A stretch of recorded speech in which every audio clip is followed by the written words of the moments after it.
श्रीयकान्ताय कल्याणनिधये निधयेतिनाम् श्रीवेङ्कटनिवासाय श्रीनिवासाय मङ्गलम् लक्ष्मी सविभ्रमालोकसुभ्रूविभ्रमचक्षुषे चक्षुषे सर्वलोकानां वेङ्कटेशाय मङ्गलम् श्रीवेङ्कटाद्रिशृङ्गाग्रमङ्गलाभरणाग्रये मङ्गलानां निवासाय श्रीनिवासाय मङ्गलम् सर्वावयव सौन्दर्य सम्पदा सर्वचेतसां सदा सम्मोहनायास्तु वेङ्कटेशाय मङ्गलम् नित्याय निरवध्याय सत्यानन्दचिदात्मने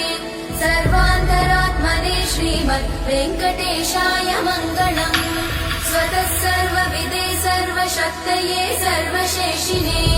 सुलभाय सुशीलाय वेङ्कटेशाय मङ्गलम्।